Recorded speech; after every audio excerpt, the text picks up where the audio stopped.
好，各位与会者，大家早安，大家好，我是今天的司仪艾珍，欢迎大家来到网络调查与后资料时代高峰会序曲的现场。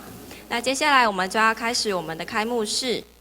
首先由我们的研发处全球学术合作中心主任陈永福陈主任来代表校长致辞。陈主任，请。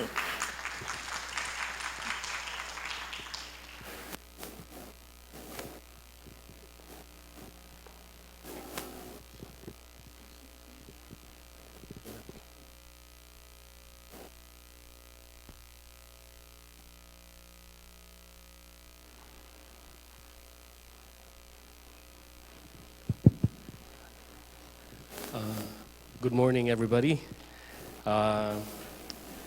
Welcome to Doug for visiting us over here in Kaohsiung, and welcome to the campus of National Sun Yat-sen University.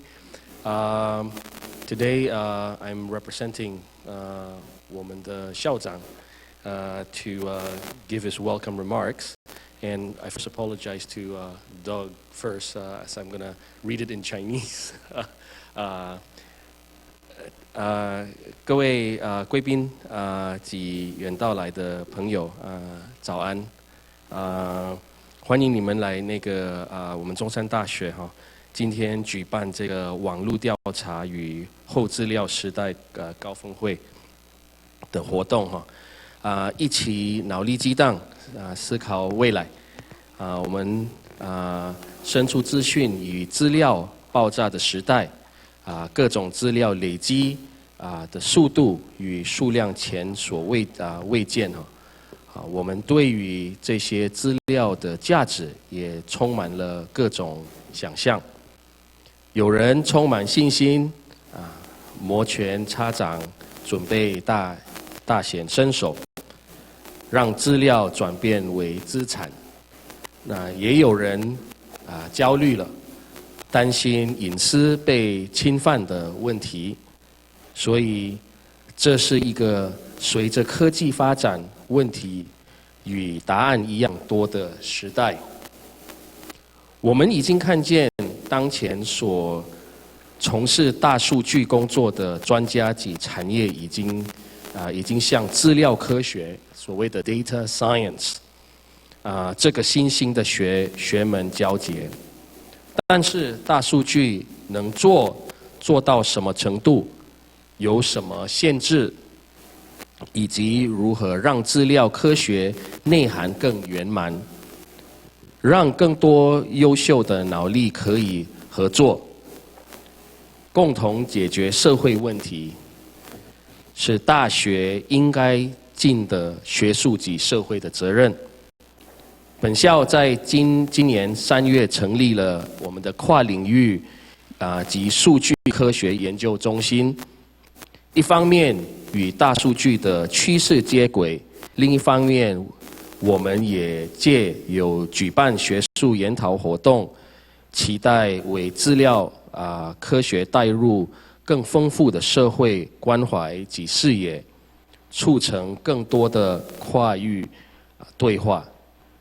各位对于后资料所谓的 Thickdata 的概念可能感到新鲜，但它其实并不算是新的概念。它的核心内涵很早就在人类学中被运用，从人类学到社会科学有很多学者都在从事人类行为及文化的观察工作。他们拥有对脉络掌握及述事的能力，所收集到的具有丰富意义和故事的资料，其实就是后资料最原始的意思。至于 Thick Data 这个名词，大约在2013年到2014年间创造出来，强调的不只是文字上的故事，而是共新技术分析，并且能够持续被开发出新意义的故事的资料。Thick Data 看起来像是 Big Data，的对照，但经过细想之后，就会发现，大数据与后资料，它们并不是相反词，也不是单纯的互补。后资料不必是大数据。当大数据具能被开发出丰富意义的时候，大数据也会是后资料。我们相信 Thickdata 的关怀与 Big Data 的趋势结合之后，才会使资料科学的内涵更为完整。目前，台湾已落后国际趋势，因为就已经披露在新闻报道上的讯息来看，大型国际企业如 Google 和 Samsung 都已经在大数据与后资料并行的工作了。今天在本校举办的高峰会，不只希望能让各位感受到这个内涵的重要，并由这里出发，急其直追，开创出新的思维和行动。后资料的形态很多，也从田野调查的民族伎俩、文字资料库都有潜力成为后资料。本次活动，各位看到的就是将民意调查、金融数据以及文本探勘这些看似不算大数据的资料，被当作后资料来对待，之后能产生的价值。期望今天的活动能让各位重新审视自己手边的资料，若不算是大数据，那算不算是后资料？有了这些视野之后，我们再来进一步再思考如何收集后资料，以及如何分析后资料。本次活动几乎与当前国际的思潮同步。今天呢，我们很荣幸能邀请到Stanford 大学以及 YouGov 的首席Polymetrics 的首席科学家Professor Douglas River 来参加我们这个会议，也邀请了英国的 Warwick 大学后资料观念推动者Emma Uprichard 教授，在当地凌晨的时间与我们连线，与谈他对网路调查的反思。今天也很高兴能邀请到中文大学的 Francis Lee 来分享他的对这个传播学以及这个资料收集的这个经验。下午呢也有好几场，就有我们政大的同仁我们于振华老师，世新大学财经系的何忠武教授以及本校亚太所的陈志杰政研所的刘正山老师为大家分享他们从后资料观点出发的研究成果。高峰会由来自资讯、传播、新闻、民意调查、企业及公部门的研发单位师生专家约140几位出席，也有许多线上观察直播的朋友参与。活动期间，希望大家多多利用演讲后的 Q&A 或是利用我们的中午餐的茶叙来继续交流互动。感谢本校的社科院、政治所的同仁、伙伴单位政大选举研究中心、世新大学数量方法研究及发展中心，以及台湾资料科学协会的支持与合作。期待透过这次活动抛砖引玉，打造一个能让新闻界、民调产业及未来新兴的后资料产业一起成长的平台。科技部将乐见后资料与大数据齐头并进，蓬勃发展。Just want to say again, thank you for all the guests to attend this particular meeting today and conference today. Really appreciate our guests from not from Kaohsiung. Sorry, we can't promise a better weather. It's a bit slightly drizzly, but at least it's cooler. So anyway, enjoy the meeting today and look forward to future discussions and future collaboration. Thank you. 谢谢陈主任。接下来，让我们邀请中山大学社科院院长张启禄院长为我们致辞，请欢迎张院长。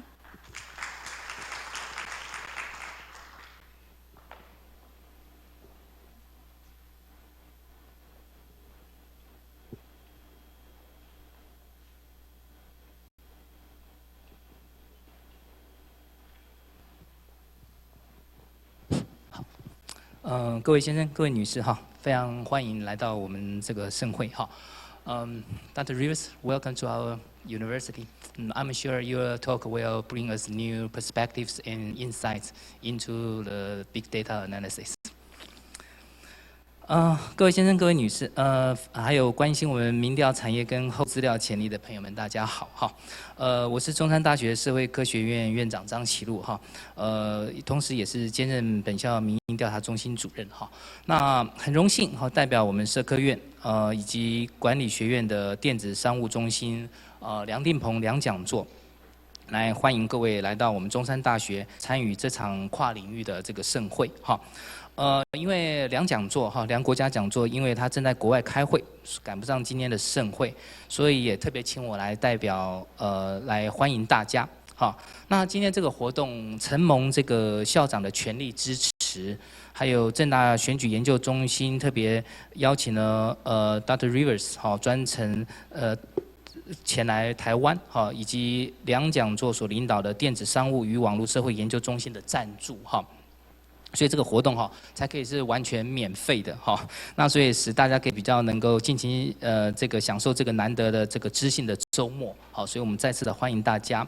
那同时我们也谢谢政治学研究所的廖达奇廖教授跟刘振山刘教授哈，因为这个活动的整个筹办还有整个规划哈，其实全部都是我们刘振山刘教授跟廖达奇廖老师的这个贡献哈。使我们能够这些跨校的精英可以汇聚一堂哈，那为我们这个社科院也展现出一个跨领域及引导思潮的这个作为哈，把这个精神给彰显出去。事实上哈，这个大数据对于这个商业哈、资讯乃至于国家安全哈，都有越来越多的这个重要性哈。事实上，各个领域哈都需要面对它。好，而且资讯是个公部门跟商业领域决策的这个重要基础。好，而且我们可以看到，全球对于这种大数据资源的这个发展哈，还有技术的投入都十分的积极。而且我们也可以看到越来越多的这个资料科学家哈，努力的要让这个大数据来增进我们的这个治理跟这个透明度哈。不过，但是这几年啊，近2年来哈，我们也看到了这个商业界跟学术界哈，对多重对于相当多重新就是树立这个后资料的这个价值的这个评论跟呼声，就是开始慢慢有了哈。那因为这些的反省的重点是，就是说大数据哈还不能完全去解决我们现在全面面对的问题哈，因为大数据的问题意识哈跟工具哈，往往不等于政策面的问题意识跟工具的需求，而且从这个政策科学的这个角度来看哈，政策面所需要的哈。确实不全然只是大数据哈，而是必须要由决策者跟公民的偏好、观念、信念等所构成的一种后资料哈，来从中挖掘出它的意义哈。所以哈，如果我们要真的深化这个民主，好，深化民主的决策哈，并且不要让这个决策者只是在跟在这个资料的后面来做决策哈，我们还需要有这个后资料哈所提供的这种意义、价值。好，跟他的这个所阐述的这些事实哈，来呈现公民的真正的这个价值取向哈。所以我认为今天这个整个活动的这个背后的这个意义是非常非常的重要哈，而且有价值的。而这个厚资料的这个也可以说是运用，它的这个运用哈，也可以说是符合一个我们比较社会科学的观点哈。因为厚资料在意义的产出的环节中哈，它是含有哈，就是收集。好，分析跟解读这各方面的意义哈，相对的是对人的有几方面的就是对这方面的人才是需要有几方面能力哈。那这些能力包括了就是资料的创造能力，好，就是创造或收集具有丰富意义的资料的能力。好，譬如就是说，像设计出非常具有深度跟有意义的问卷。好，这是第一种能力。那再来就是这种资料分析的能力哈。那这个可能就是要发展及学习挖掘意义的这种方法，好，那也就是经由训练来自行分析，并且正确的解析出这个语义啊、矿脉的这种能力，好，就是一种资料探勘，好，这样子的一个能力，好。那再来就是真正去最后一个就是资料真正诠释的能力，哈。啊，因为这个我们可以看出，这个除了挖掘出这个意义，而且还要把它正确的应用到治理。好，洞悉问题的这个上面哈，能够预见哈这个潜在问题的这个情况，好，或者是有预见潜在问题的这样的能力，好，所以哈这个整个这个厚资料的分析，它也是我们今天这个核心的要探讨的主题哈，那它也需要这样子能力培养，所以我们有这样的一个盛会哈。那同时哈，这个我们还有一个概念哦，就是厚资料的分析也预告了我们对新的研究方法的需要哈。那因为由于厚资料它包含了质性。好，像是这个民族志啊、图片、影像等哈。那同时它也有量化的资料，像是这个文字的资料啊，还有像是这个民调的资料哈。因此，这个传统上的质量两分的这种界限哈，甚至是方法论上的这种对立哈，将会在这个厚资料的这个观点下会被淡化哈。那这个等于厚资料的这个分析法哈，可以有一个整合的概念哈。那也就是说，在这个厚资料的观点下哈，资料的使用者不必哈硬分质性或是量化哈。那未来的研究者及决策者呢，也将会把这个重点这个一致哈。能够再从资料中挖掘出更丰富的意涵哈，并借此来开发新资料的这个分析方法，好，所以这个其实这是一个非常棒的这个质跟量之间的对话了哈。而且我们从这边也可以看出哈，这个资料科学不只是只是一个资料科学家哈，以往好像都觉得说这是专门是这个资讯科学的领域哈，其实是不止哈。好，那它也不只是需要这个资料新闻专家，它也需要的就是一些像资料鉴赏家，好，一种 data 的 storytellers， 好。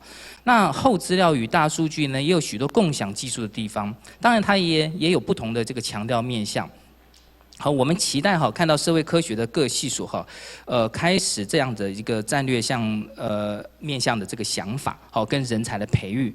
事实上，这个大数据这个概念已经将资工、资管、财经、应用数学、统计这些人才结合起来了。那数位人文呢？这样子这个它则是将这个历史、哲学、文学、社会科学与资讯科学整合。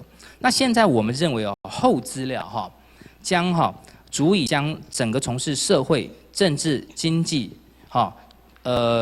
教育、心理、企业管理、财务金融、传播行销、新闻视觉这些领域的学者再融合在一起，而且产官学也可以依此形塑一种新的合作概念而且我相信透过我们今天这个盛会我们将可以发掘出这个很好的这个潜力好的，那我们当然也是很少将这个民意调查纳入大数据或厚资料的视野来看待这个价值所以因此面对这个电话调查时这个代表性的降低拒访率的增加这些挑战的时候我们难免也会对这个产业的未来就产生一些焦虑那所以我们期待今日的与会贵宾也可以多多参与一些讨论真的找到这个民调产业的一个重新的创新的价值而且让民调产业可以更趋的专业化那我相信这个培育厚资料时代的这些人才或者是这个了解它的这个应用将能够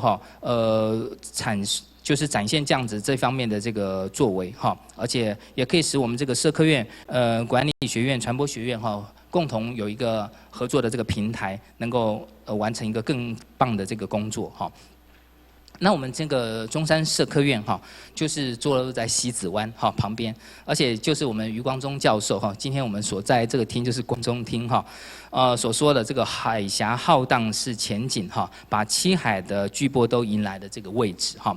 那如果今天是各位头一次来到西子湾哈，如果会后有空哈，我们建议各位不妨从我们整个这个国研大楼，是我们中山大学最新的这个建筑物哈，能眺望台湾海峡哈，或者是参加会后的各种茶会哈，到我们的沙滩上走一走，感受这个包容山海风貌的这个校园哈。而且今年哈刚好适逢我们社会科学院20周年的这个纪念哈院庆哈，我们很高兴看到社会科学院的师生哈，尤其是我们整个政治所的老师们哈，对这个活动的投入跟热情哈，展现了这个我们这个刚成年的这个社会科学院哈，与国际思潮接轨的这个壮志雄心哈。那我们也希望我们从这边可以听见我们这个产业界的声音，也在这次预告哈，我们将会一起为这个后资料的这个时代所需的人才哈，进行一个铺路哈。好的，谢谢各位哈，那也祝福今天的整个活动顺利成功，而且希望各位在我们西子湾有满满收获的一天。好，谢谢大家。谢谢张院长。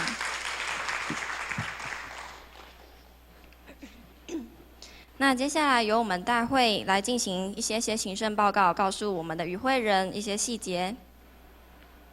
首先，请大家看到手册的第9页，这是我们的整天的活动流程。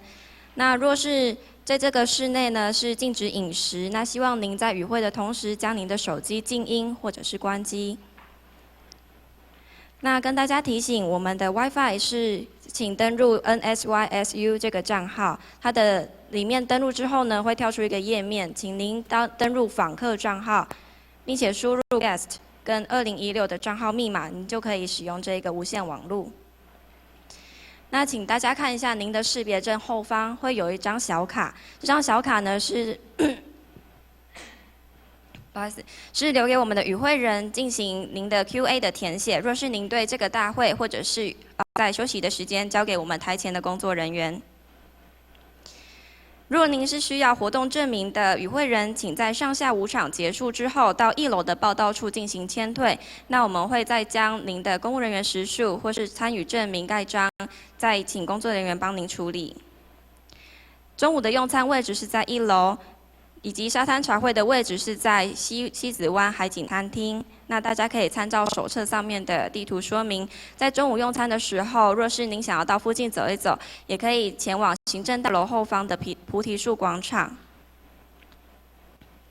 那请大家看到，若是您有参加下午茶的登记，就是下午茶交流茶会的登记，您的名牌右下方会有一个数字，那是您的桌次。那我们在下午茶交流会的时候，会有工作人员带领您到您的桌次上面。下午的离程交通，您可以搭乘西城快线或者是G1。那我们的接驳车的发车位置跟时间都可以再询问我们的工作人员进行询问。那再来，我们在11点到下午3点半有一个小书摊，这个书摊呢，会摆放各种关于后资料以及大数据的书籍，欢迎大家选购。那我们下午的讲者何宗武老师最近也出了一本新书，是《资料分析轻松学 R Commander 高手捷径》。那也欢迎贵宾们前往书摊购买，并找何老师现场签名。那我们现在就先进行，请我们的陈主任代表校长来颁发我们的大会奖品给 Rivers。那请陈主任跟 Rivers 上台，谢谢。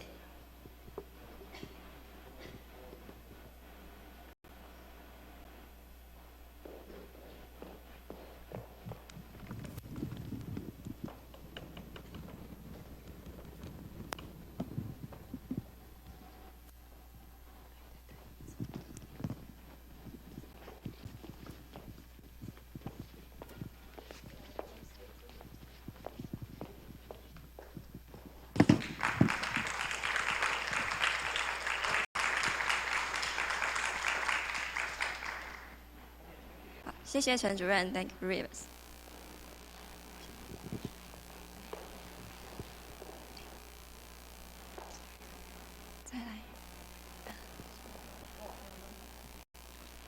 再来，我们想要请张院长来颁发Francis 的礼品。Francis 是香港中文大学新闻及传播学院的教授。那请Francis 上台，谢谢。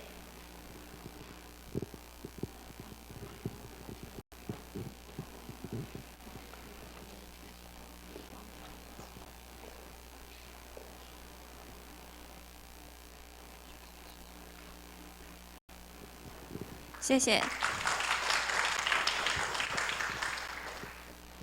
那接下来我们就开始今天的第一个讲题，是由 YouGov 的 America 创办人以及就是继Stanford University 教授 Douglas Rivers 所带来的讲题。那大家可以看一下您的手册。您的手册第13页有 Douglas Rivers 的介绍，那他所带来的讲题是 The Future of Survey Research。请大家欢迎 Douglas Rivers。Usually like Control L. There you go. Yes. Thank you very much. It's very nice to be here in Taiwan with very gracious hosts and stimulating discussion and in the beautiful surroundings. I'm going to talk about changes that have occurred in the world of survey research in the last 15 years with the introduction of web surveys. Most of what I'm going to say reflects the experience in the United States. Their conditions are different in different parts of the world, but what I know best is what's happened in America. We're now at YouGov doing surveys in 35 different countries. So we're learning how this works elsewhere. So let's see. There's a little discussed relationship between technology and survey research. A new technology arises and we develop methods for using it to conduct surveys. That technology frequently becomes obsolete, and as a result, you should be doing things differently. But our tendency, a natural tendency, is to try to stick to what we're used to, even though the reasons that we do it are due to out-of-date technologies. Stanford is in the middle of Silicon Valley, and we believe firmly that technology is a good thing, that it can solve nearly every problem. We're probably a little over-optimistic. But let me talk a little about the history of technology in survey research. The first serious surveys that were done in the 1940s and 1950s were done with in-person interviewing. That is, the interviewing technology was we sent people out to homes, and they interviewed people face to face. I should remind you, in that era, milk was delivered to homes by a milkman, that products were sold by people going door to door for sales, all things that have largely disappeared. Face-to-face interviewing is still with us in the most expensive and highest quality surveys done by official statistics agencies, technology and economics. If the cost of doing an interview is largely the cost of sending a person out to the door, once you have the interviewer present, it doesn't cost you much to conduct a very long interview. However, sending the interviewers is very expensive if you have to send them all over a country. And so that leads to the so-called cluster sample designs, which are really due to the interviewing technology, not because that's the way you would like to do it. They're actually inefficient sampling methods. Second early method that was used to conduct surveys, and is still used to some extent, was by mail, physical mail. Nowadays, if you have a list, you can send either physical mail or email to that list, and the sampling method you use is simple random sampling. You just randomly choose people from the list. Early on, however, much market research was done by mail on panels. That is, you got a group of people to agree to participate in surveys, and you would mail them a survey every so often. It turned out that not a lot of people were willing to do that. That is, you had a very low response rate, so you couldn't use probability sampling, and in fact what you used were quota samplings, of which I'll talk about more later. The telephone largely replaced face-to-face surveys in the 1970s and 1980s. The advantage of a telephone survey was that you could call people across a large country. There was no need for cluster sampling. And a clever method for sampling on the phone was done using random digit dialing. That is, instead of sampling people, you sample phone numbers. A phone number, at least in that era, was attached to a household. That is, most households shared a single telephone. And it meant that you were more likely to reach large households than small households, which led to unequal selection probabilities, what's technically known as Poisson sampling. Again, there was nothing that made this method the right approach in general. It was a sampling technique that was properly suited to the problem of telephone interviewing. In the world of market research, and increasingly in the world of political polling, web surveys have replaced most telephone surveys as a different interviewing technology. And I'm going to talk a bit about the challenges that web surveys present for sampling. But what we see here, and the theme of this talk, is there's a common pattern. There's a connection between the interviewing technology and the sampling method. And those two things are interrelated, and if you want to do web surveys, you have to find a sampling technique that's compatible with that interviewing technology. The field of survey methodology is largely about how you ask questions to people. It's about interviewing. The field of survey statistics is largely about how you select people to interview, and once you've collected the data, how you analyze it. My field is more the latter, sampling statistics, than survey methodology, but I'll have a few things to say about the methodology of web surveys. Okay, so why are surveys moving to the internet? There has been in recent years an increasing dissatisfaction with phone surveys. And I think it can be traced to 4 or 5 factors. The first, and certainly in the United States and Europe, the main driving factor is cost.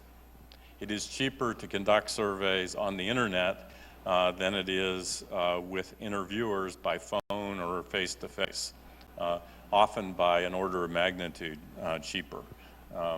Recently in political science, many studies are using Amazon's Mechanical Turk, where interviews can be conducted for pennies. The root of the problem is what's called Baumol's disease, after the famous economist Bill Baumol. Baumol's example was a string quartet. In the 18th century, it took 4 musicians to perform a string quartet. And today, it takes 4 musicians to perform a string quartet. That is, there are no productivity increases in some areas. Surveys aren't quite that bad, but it takes, if you're going to have live interviewers, it takes the same number of interviewers today as it took 50 years ago. That is, there's no increase in the productivity of the interviewers. And the result of that is it makes the relative cost of conducting an interview go up because other things become much more efficient over time. So for example, if you think of farmers, what one farmer can do today can feed many times more people than it could a generation ago. Our survey interviewers are sort of like the musicians in a string quartet. The second thing has been cell phones. So the model of a family sitting around a shared telephone is disappearing. Now people have mobile phones, smartphones, and so forth. And so it's much more difficult to interview people on cell phones. I think the biggest reason is probably less anything than expectations about privacy. People on their mobile phones do not expect that they will receive calls from strangers. And so the result of that is random digit dialing, where you're randomly going out and dialing people that you have no relationship with, violates some expectations that people have about the privacy, certainly of their computers and also their mobile phones. Speed is a problem for telephone surveys. You can only go as fast as the number of interviewers you have. So if you wanted to conduct a survey of 500,000 people on the day before an election, good luck with that, with interviewers. Content. When web surveys started, the promise of being able to use visual content, interactivity, thought that we would get much richer survey experiences. So far, that largely has not been the case, that the surveys people conduct on the internet aren't very different from the surveys they conduct on the phone. But I think over time, we're going to see more and more creativity in the content of surveys that differentiates the web from the phone. So all of this drove market research, which has sort of different data quality standards than political polling. Very few marketing decisions will turn on the difference between 51% and 49% and 49% and 51%. But in the world of political polling, that can make a big difference. It can change who is elected. And so declining response rates have caused a problem for telephone surveys. Let me show you the US data. So these are data from the Pew Research Center, which is one of the preeminent polling organizations in the United States. They do very good quality work. I'll have more to say about them later. And so one measure of the quality of a sample is its response rate. So there are various places at which you can get non-response. The first is you try calling somebody and they never answer their phone. Okay. Nowadays, people have caller ID, and if they're getting a call from someone they don't know or someone who they think is going to ask them a long, boring survey, they can screen those calls. And the top blue line here shows, let's see if I can get this. I don't know. Well, the blue line shows falling contact rates. That is, it's harder to get a hold of people on the telephone now than it used to be. If you look back to 1997, if you called frequently enough, you could get 90% or so of the people could be reached. And today, that's fallen to about 60%. The second thing is cooperation. That is, after you've contacted someone, you've gotten a hold of a person, you ask them, will you take this survey? Okay, and a pattern in most of the world is decreasing cooperation. That is, the fraction of people who will complete the survey once you've started has fallen from over 40% in the late 1990s to about 20% in 2012, and it's continuing to fall since then. If you take the product of those two numbers, the contact rate and the cooperation rate, you get the response rate. That is the fraction of the people who were selected for the survey who actually complete the survey. And Pew created quite a furor in the American survey world when they announced that their best quality surveys had a 9% response rate in 2012. 9% means over 90% of the sample selection is being done by something other than random selection. It's some other process. Okay? And that means that, among other things, there are no guarantees that the samples that you get with 9% response rates will be representative. Now, in the American survey world, there's quite a few people who are saying 9% is not a problem.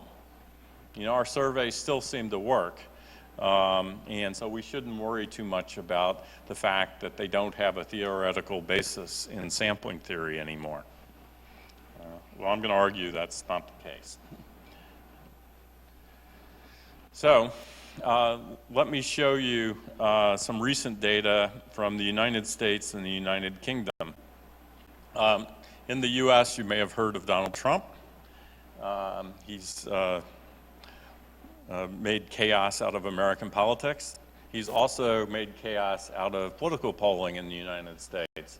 And one thing people have noticed is Trump does much better in polls that are conducted on the internet or robo-polls. Those are polls that don't have an interviewer but are conducted on the telephone using interactive voice response. So the questions are recorded and people respond by pressing buttons on their phone. And it turns out that more people are willing to say they will vote for Donald Trump in the interviews that don't have a live interviewer than in the ones that are conducted with a person on the phone. And the difference at this point is often on the order of about 10%. We don't know why that is. One possible explanation is social desirability bias. That is that people don't want to tell another person they're going to vote for this crazy man, Trump. So they are more likely to express support for Trump without a person on the other end. Another possible explanation is that the people in the samples are different. That is, that the live interviewer phone samples are talking to different people than the internet surveys. We see a similar pattern in the Brexit referenda vote. So Britain is going to vote on June 23rd whether or not to remain in the European Union or leave the EU. And the typical telephone survey shows remain in the EU, leading by 10 points or so, whereas the internet surveys show the race as being about a dead heat. The effect of that is that enormous uncertainty about the British pound, which has decreased the value of the British pound by about 15%. Again, is this due to people not being willing to say that they're going to vote to leave the EU, or is it due to sample composition differences? Well, you can't tell comparing two different samples with two different modes. You're changing two things at once, the mode of interview and the sample composition. So Professor Lynn Vavrick of UCLA and I conducted a set of experiments in 2012 in Las Vegas. Why Las Vegas? Well, the idea was that we wanted to get rid of sample composition differences. So we went to a hotel in Las Vegas, the MGM Grand. It's a big thing that looks like a pyramid.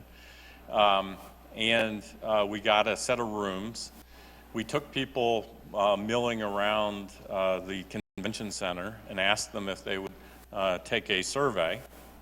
We brought them into the room and we randomly allocated them to in-person or taking the survey on the internet.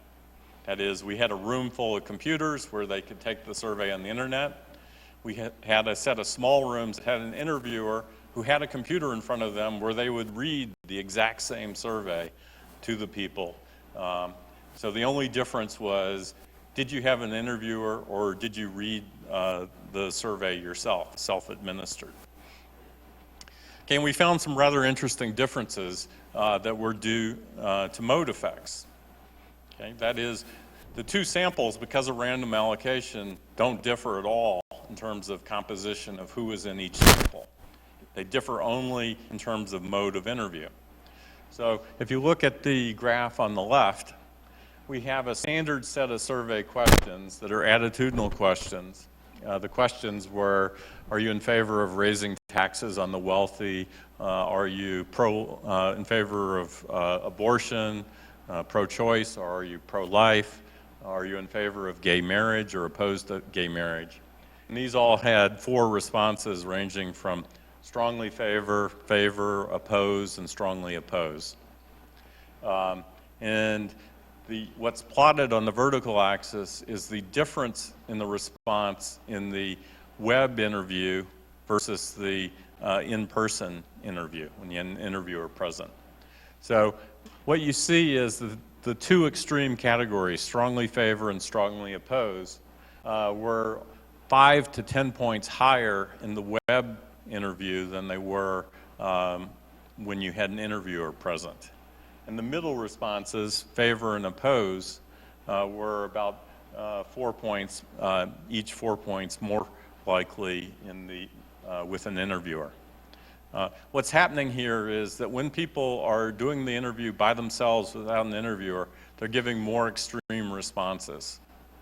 Okay? I don't know what the psychology of that is, but it's something that you'll commonly see is more extreme opinions in web surveys that isn't necessarily due to sample differences. It could be just a mode effect. On the right, you have the similar set of things with 5-point scales. You still see the extremes more likely, but the effect is quite a bit smaller. And to me, this suggests that if you are going to do web surveys, you probably want questions that have a middle category that will not push people to the extremes as much. So there clearly are mode differences between phone surveys, in-person surveys, and internet surveys. So let me move on to the central question of can you do a survey on the internet?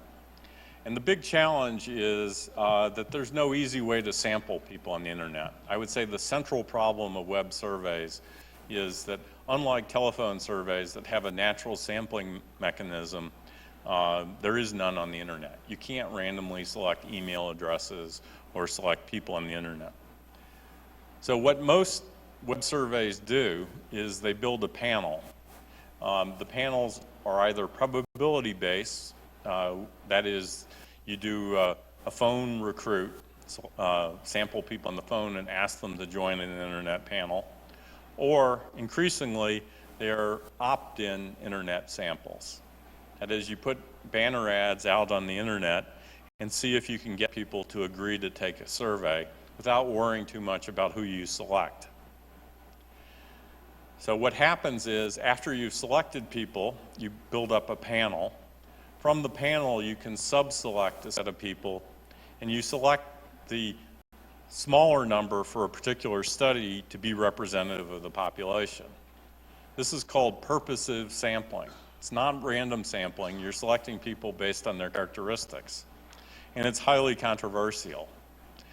In fact, the American Association for Public Opinion Research, APOR, has published a series of reports on so-called non-probability sampling. Their fourth report on this topic is due out shortly. I've read a draft of it. And one of their big points is that you cannot compute a margin of sampling error for surveys from non-probability samples. And what that means is a lot of people say, well, these samples have no theoretical basis in sampling theory and therefore shouldn't be relied upon. So I'm going to briefly cover some research I've done on whether you can compute a margin of error and how so and how big it is for non-probability samples. So I'll give you the 30-second course in sampling theory. Classical sampling theory says there's some target population that you want to reach. So for example, you want to reach adults in a certain geographic area. You have some listing. So in the case of a telephone survey, the listing is all the possible phone numbers associated with these people. So you randomly select from that listing the so-called sampling frame. And each person has a known probability of selection. The selection probabilities are these things in the middle called pies. And the important point is those probabilities need to be known, and typically you try to make them equal. If they're unequal, then you have a weighting problem, but let's keep it simple and assume that everyone has an equal chance of being in the sample. That gets you your sample. If they're unequal probabilities, you weight, and everything works out very nicely. There's a theory dating from the 1930s on how to deal with this. In the real world, the first thing is the sampling frame differs from the target population. So you have people, if it's a phone survey, who don't have phones, or you have people in a face-to-face survey who live in gated buildings with security guards that can't be reached. Or if you're in an internet sample, you have people who don't have internet access. Okay, so there's a difference between the sampling frame and the target population. And that's called coverage error. That is, you obviously aren't going to reach any of the people you miss who are outside the sampling frame but still in the target population. Those aren't a big deal. So when I started doing web surveys in 1998, I guess, about 24% of the US population was online. That number today is about 80%.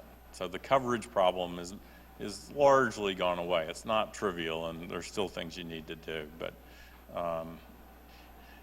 interestingly enough, landline phones used to cover about 95% of the US population, and now they're down to about 60%.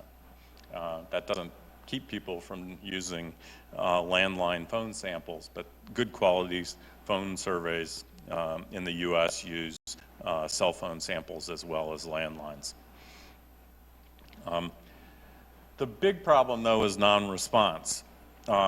You may select people with known probabilities, but when 9% of them respond, their actual probabilities of being in your sample are quite different from the initial selection probability.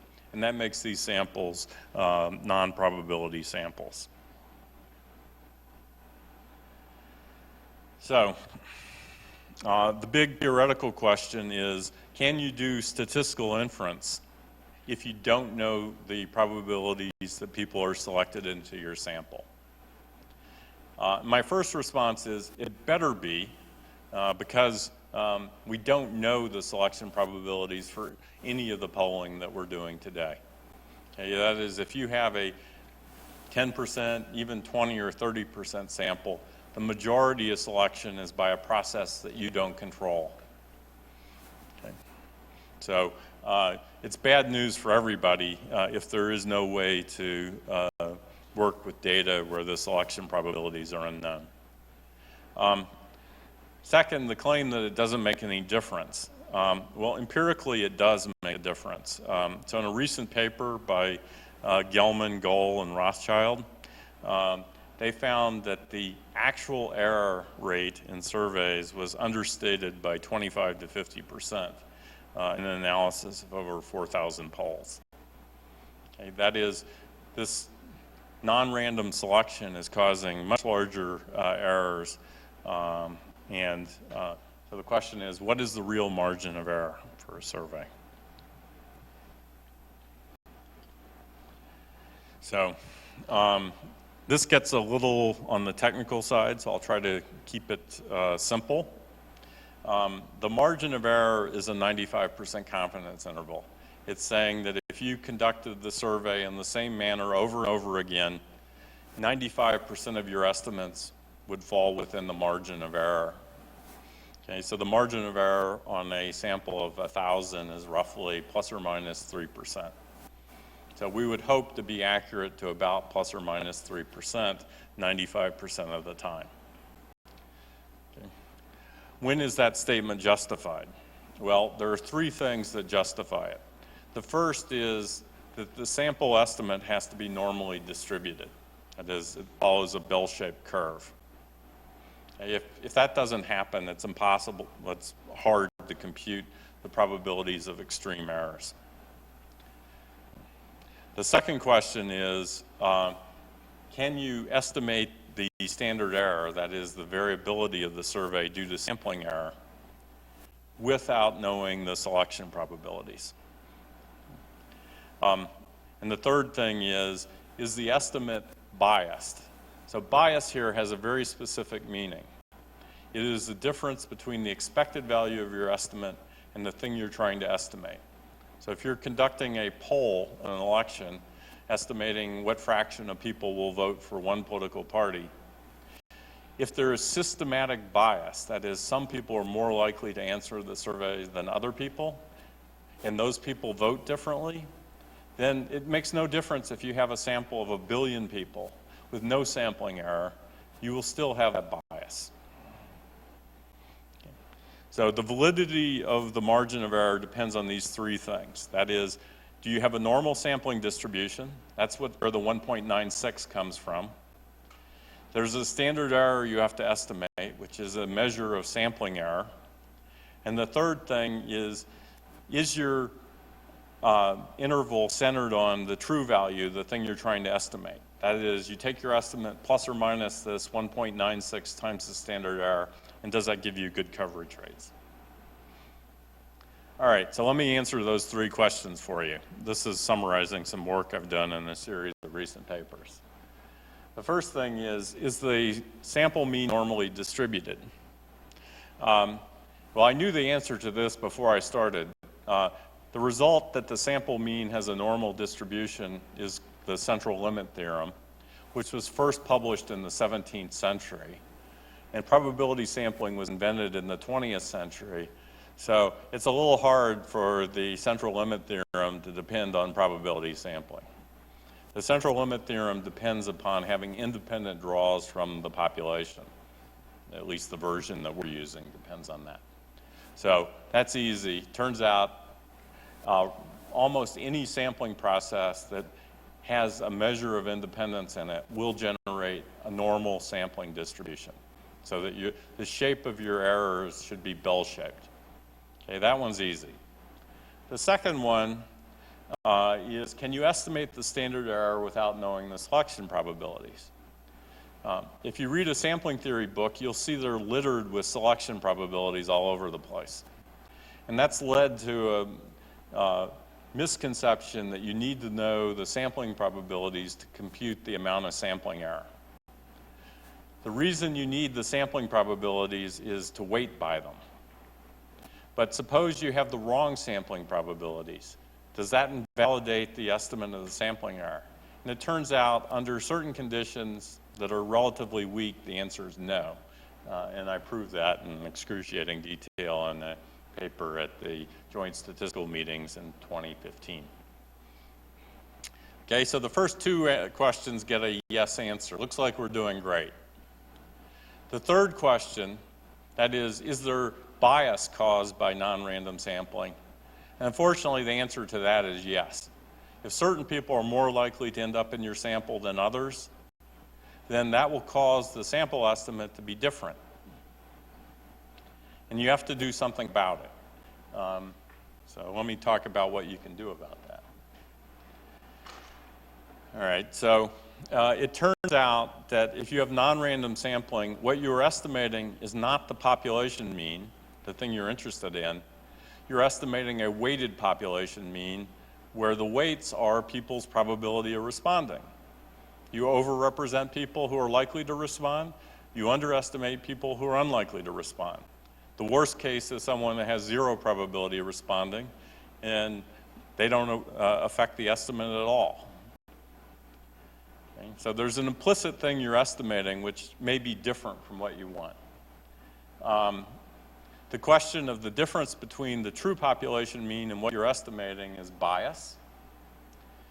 The error in your estimate, if you square it and you take its average over repeated samples, that's called the mean square error.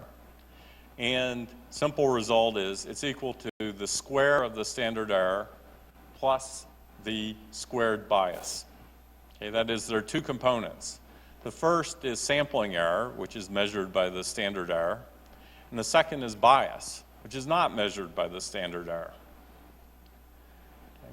And if you ignore the second term, you will underestimate the mean square of your estimates. And that's why so many of the estimates are of poor quality, and you get estimates outside the margin of error. That is, the election outcome is different between those two things. It's still the case that the confidence interval or the margin of error is useful as a measure of sampling error, but not as a measure of total survey error.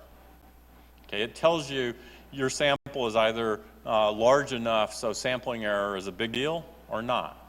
You know, so for example, if your margin of error is plus or minus 10 points, that's your error before you factored in bias. All right, so what I've done, all right, so what can you do about the bias problem? The classical solution is what's called inverse probability weighting.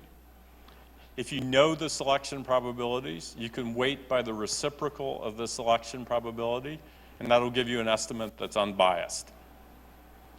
Okay, and so that's what is theoretically recommended. It has a name, it's the Horvitz-Thompson estimator. It turns out inverse probability weighting is extremely dangerous.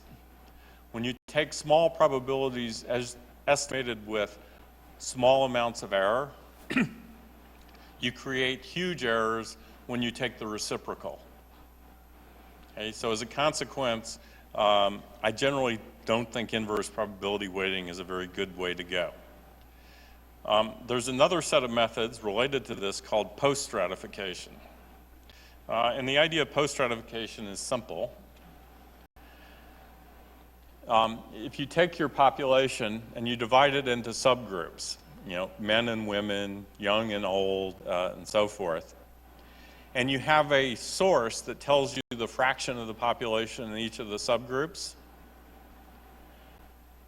if you could sample from each of the subgroups, then you can recombine them using the known total fraction of the population in each of the subgroups.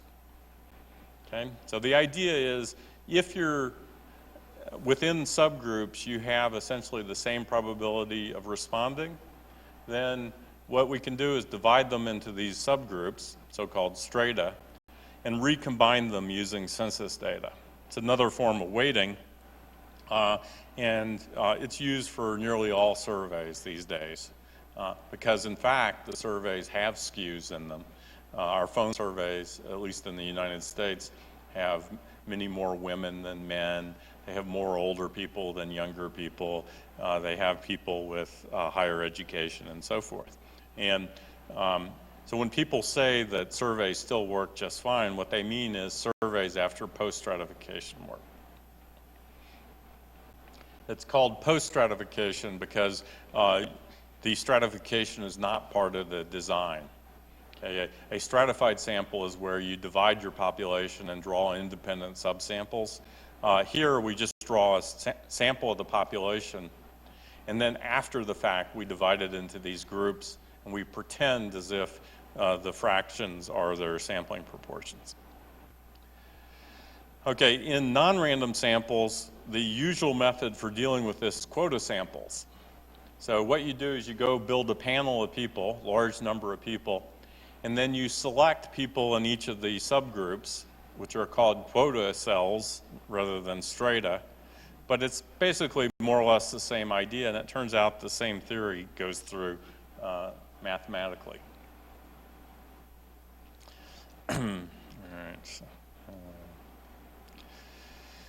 All right, when will post-stratification work? There's a technical condition called ignorability. The term comes from Don Rubin. It's probably the worst named concept in the world. Ignorability doesn't mean you ignore the problem. It has a very specific technical meaning, but the idea is if within subgroups the sampling process is independent of what you're trying to measure, then post-stratification will solve the problem. That's good. It tells you exactly what assumption is needed for the non-random sample to behave like a random sample.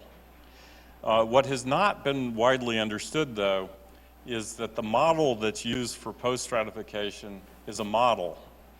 And that means that if the model is overfit, it's too complicated, the weighting model can create excess variance that will look like error.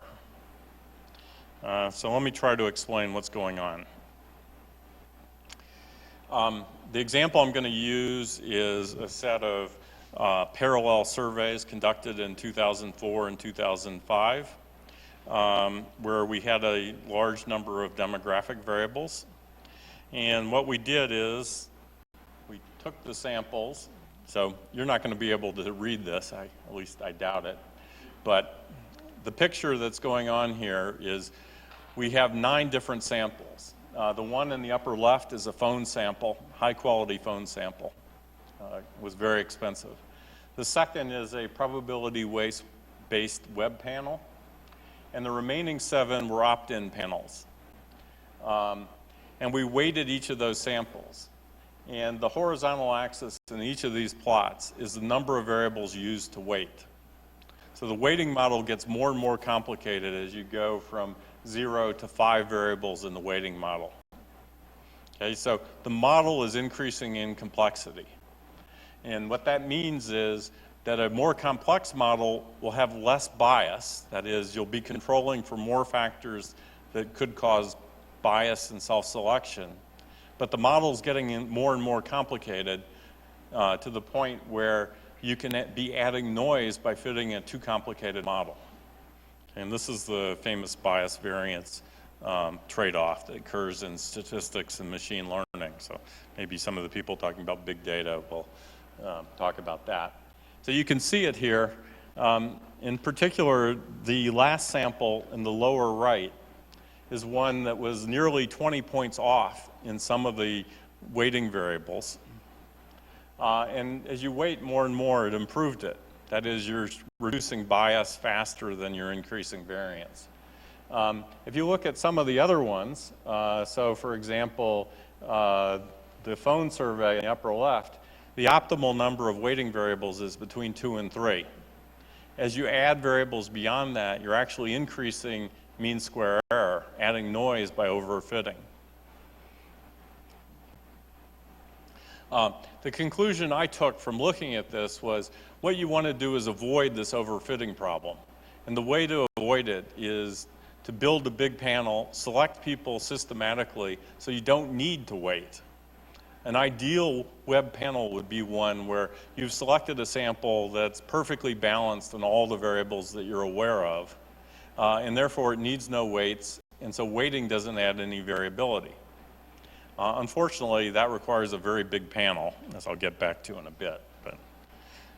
So I'm going to move on very quickly here because I'm running out of time.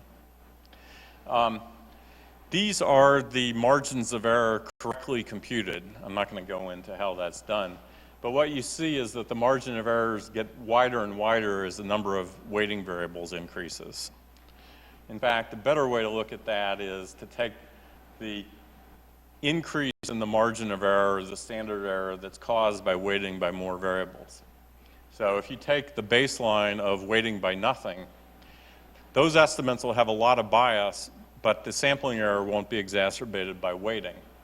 As you go over to the right, you see that the standard errors or the margin of error is increasing typically by 25 to 50%, except in this one really badly chosen sample, which is the one in the lower right from the preceding graph, where the actual margin of error is 200%, the sampling error is 200% the size of the reported ones, underestimated by that. Okay, so it makes a difference what you weight by. So if you calculate the sampling error correctly, you can then back out how much bias there is in your estimates. I can't figure out the direction of the bias, but if I take the error in the estimate, I subtract out the sampling error, I'm left with squared bias. So this paper, which I'm not going to be able to go over in any detail, goes through a bunch of math. You'll be happy that I'm skipping that. And it decomposes the error into three pieces. The first piece is sampling error, okay, and that's measured by the standard error, properly calculated. The second is post-stratification bias. That is, if you haven't properly post-stratified, then you get post-stratification error. That's so-called ignorable selection bias. And then whatever's left over is non-ignorable selection bias. And the idea was, using these parallel studies, you can estimate how big a problem each of these things is. So, a whole bunch more math, we'll skip that. And the idea is, if these graphs should look like a line where a straight line with a vertical intercept is 0. And what you can see is this is how you pick the optimal number of weighting variables, and it differs depending on your sample. Okay. I'm not going to go into that any further. Let's move on to a few other things. Quota sampling. So what most people are doing on the internet is quota sampling. Quota sampling can be difficult if you have a large number of variables you need to select on. So for example, if you have 2 gender categories, male and female, you have, say, 5 age groups, and 4 education levels, and 50 constituencies, you multiply all those to get the total number of quota cells. So the number of quota cells grows at an exponential rate. It's easy to have more quota cells than you have people in your sample, which means some of the cells have to be empty. So the big problem with quota sampling is what's called in statistics the curse of dimensionality. You've got too many cells that you have to estimate means for. So I came up with an alternative method that we used at Polymetrics, now used at YouGov, called match sampling. And the idea is you build a big panel. You build a model of the target population. So this is typically a sample from an official statistical agency, such as the Bureau of the Census in the US. You draw a sample from that, which is a random sample, and then you find the closest matches in your panel. Okay, and what that does is the first stage of sampling overcomes the curse of dimensionality problem. And the match sample, in theory, performs much better than trying to weight. What you're doing is approximate matching where things are close. Does it make a difference? Well, again, I'm not going to go into the theory, but 2 weeks ago, the Pew Research Center released an evaluation of online probability samples. And this created a lot of interest in the survey community, their conclusion was there were big differences between the opt-in internet panels. And they didn't say which panel was which, except for their own probability-based panel, which is the ATP. But they just labeled the others A through I for the internet panels. And they said that vendor I is significantly better than any other internet panel in terms of representativeness, in terms of about 40 different benchmarks. People were asking on Twitter, who is vendor I? Pew, please tell us who is vendor I. Well, Pew did tell the companies that collected these data who vendor I was, and I would like to announce that I was vendor I. Actually, YouGov was vendor I. So it appears that the match sampling method actually does significantly better than these other methods, but it depends on having a large panel. Let me finish, I've got about 3 minutes to go, with a discussion of a really non-random sample. So in 2012, Microsoft came to me and said, we would like to interview people on the Xbox gaming platform. We have 25 million accounts on Xbox, and during the election, we'd like to ask people to take surveys, and we're a little worried about who is on Xbox. Their marketing people told me, you know, people really have misconceptions about who has an Xbox. There really are a lot of older people, and there are plenty of women and so forth. Well, so we ran the project. I think the main reason they came to me is they wanted someone to blame if it went badly. So the demographics came back, and the sample had 8% women in it. It also had something on the order of 80% were under age 25. So contrary to what the marketing people told me, the stereotype is right. The overwhelming fraction of people are young males playing video games. But we had an advantage. We got around 500,000 people agreeing to participate in this. So we had huge amounts of data. So 8% of 500,000 is about 40,000 people. So we had 40,000 women in our sample. So even though it was highly skewed in terms of gender, we had plenty of women in the sample. We had plenty of older people. They were just represented in the wrong quantities.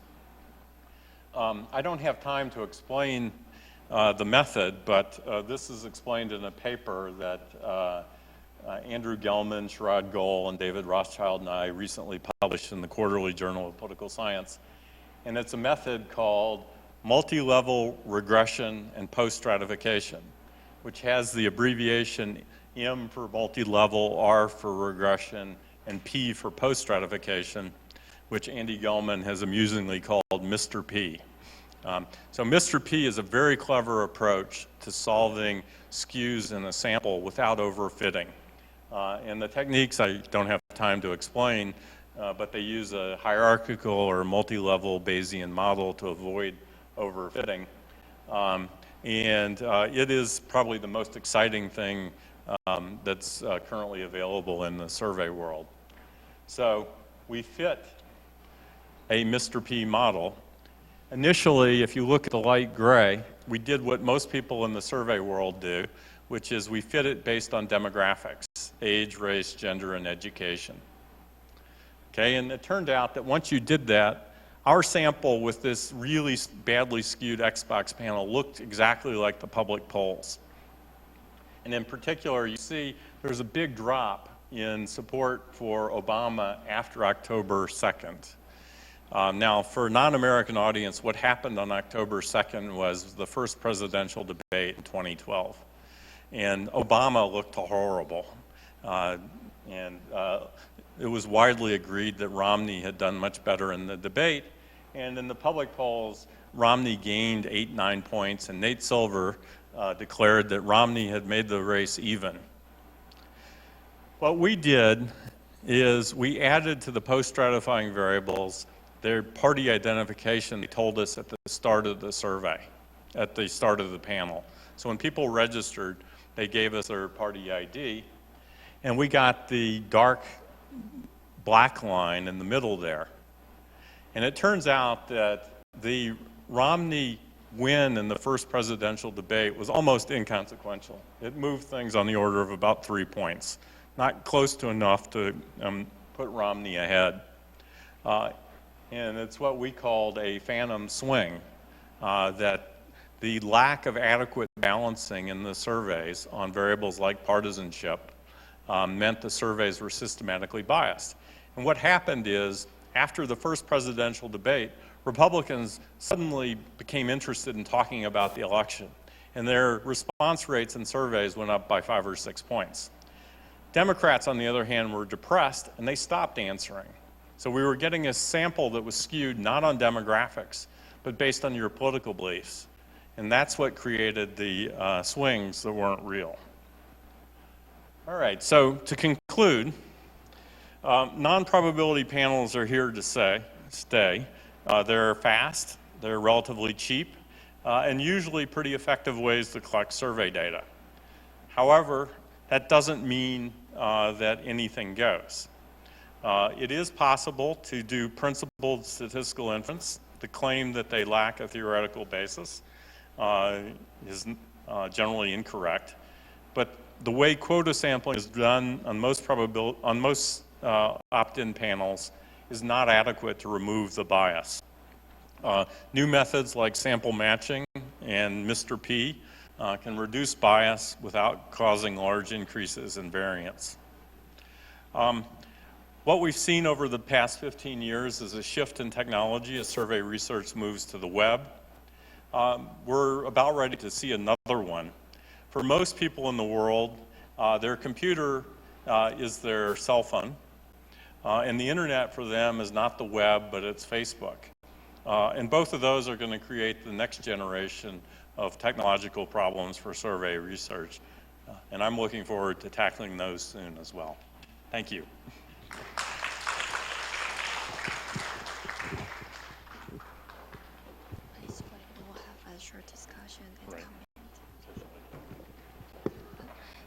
谢谢 Rivers 给我们这么精彩的演讲。那接下来我们要邀请政治学研究所陈永福教授以及香港中文大学的李立峰教授一起来为我们进行简单的讲评，以及跟 Rivers 进行讨论。那请2位教授上台，那请我们的工作人员安排座位。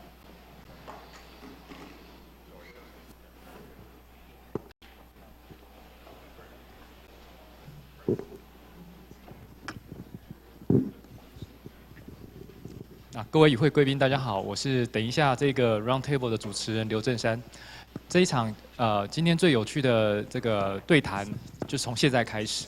那我们在10分钟的休息前呢，我们会请Francis Lee 香港中文大学传播学院的教授，为我们分享一下他刚刚听Doug Rivers 他所讲的想法。那他本身也是在中文大学做调查。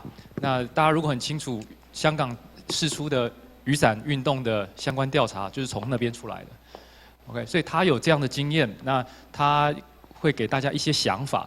那紧接着就是 Alex 谈，他是比较政治的学者，他从他使用资料的使用端的角度来分享一下他的看法。那我们到 Rivers 会在这边听大家的评论之后呢，休息10分钟之后 ，Emma Uprichard 会加入这一场，所以他在连线，他等一下10分钟大家休息之后会加入连线。那我们这3位的评论人讲完之后呢 ，Professor Rivers 会再给予他的反馈，所以接下来的这个40分钟会是很精彩的对话。好，那我们现在就先请 Francis Lee 为我们先分享一下他的看法。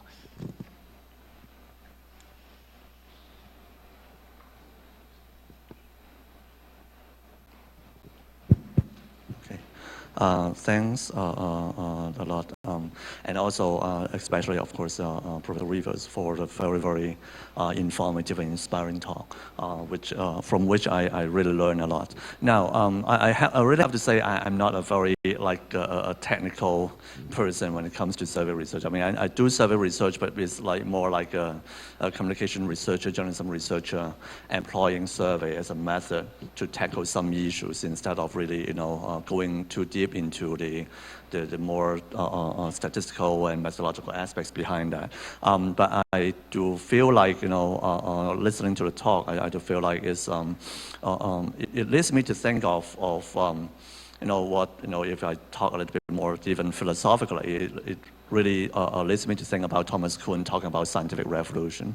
We talk about, an existing paradigm, telephone survey, which actually has a lot of problems, but because it's an established paradigm, so if it ain't broke, then don't fix it. But is kind of, in the process of being broke. Okay. And yeah, we know, we also do survey research in telephone-based survey research in Hong Kong. We know all the challenges. And so we are moving on to the web, or at least, we have to explore ways to move onto the web and then wait for the so-called gold standard to be established. And so it's really inspiring that, there is a really like, vendor eye, right? The gold standard seems to be up and coming. But I think, for me, I just have 2 or 3, I don't know, not exactly comments, but, questions about the process, about the methodological approach that we're talking about here. First of all, is that, just my personal idea is like, besides talking about ways to draw the sample, okay, I'm thinking about, whether Professor Rivas, you have any comments or anything about, after we draw a sample, no matter whether we are talking about conventional telephone random digit dialing method or the online survey method that we have been talking about here, are there any ways for researchers like me or like anyone doing survey research, applying no matter which method, to have a sort of relatively simple set of procedures to actually validate, or at least to kind of, to do some kind of diagnostic thing to test the validity of some of our inferences, okay? Let me give a concrete example, why I asked such a question. Now, as we all know, in experiments, for example, psychologists do a lot of experiments, and psychologists seldom use random sampling anyway. They seldom use any kind of probability sampling. It doesn't stop them from, trying to make inferences and then trying to claim that, this is actually valid, the relationship between A and B is it, okay.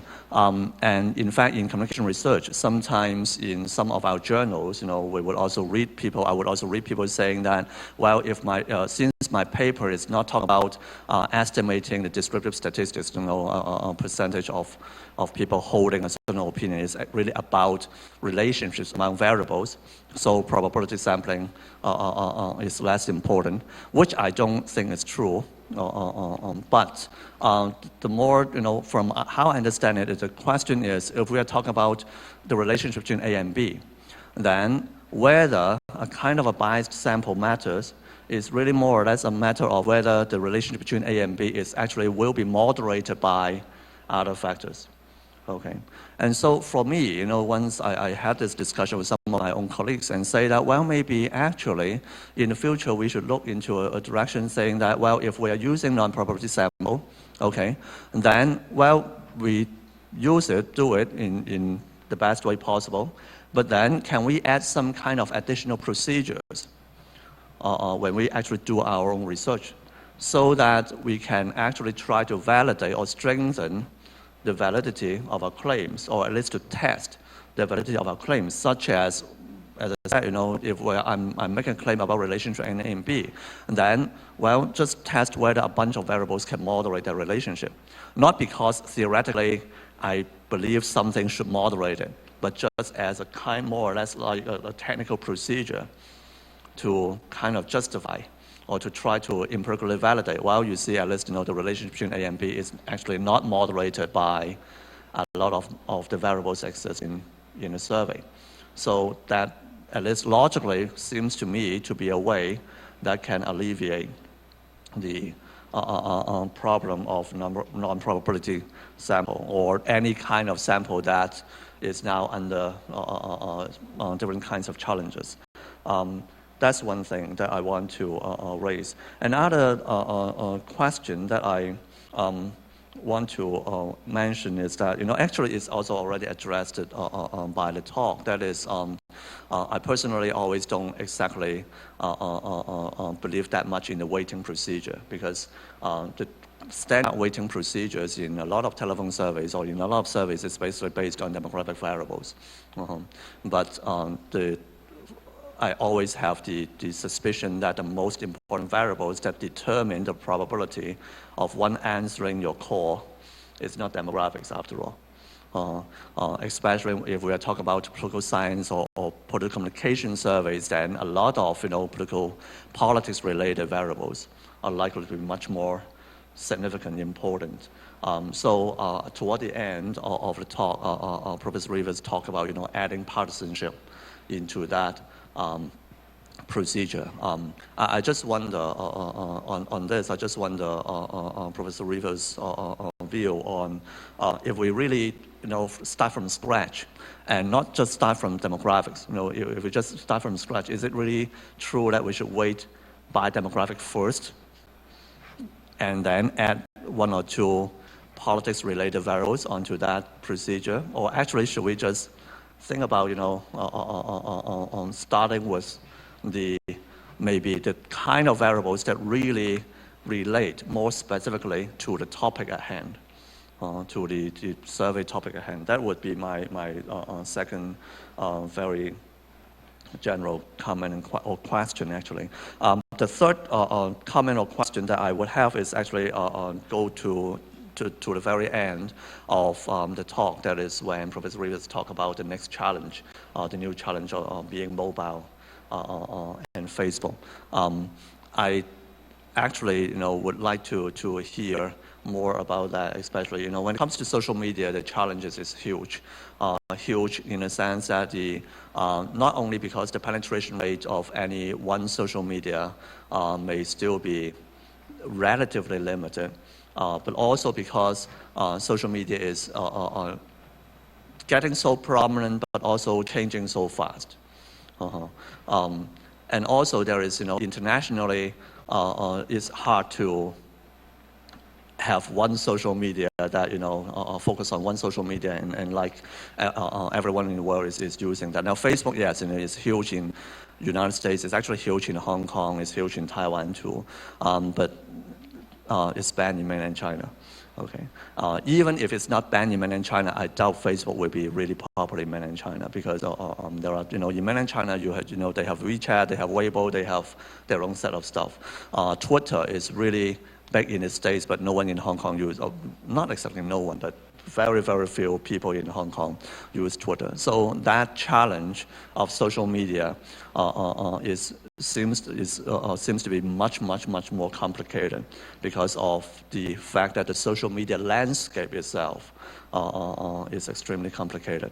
So I just wonder if Professor Rivers would have any kind of initial thoughts about how these kind of issues would pop up and how these kinds of issues might be tackled in the future. Thank you. Thank you. We think we collect the questions, comments, and for you to digest for 10 minutes, then we'll move on. Alex will give some comments and thoughts.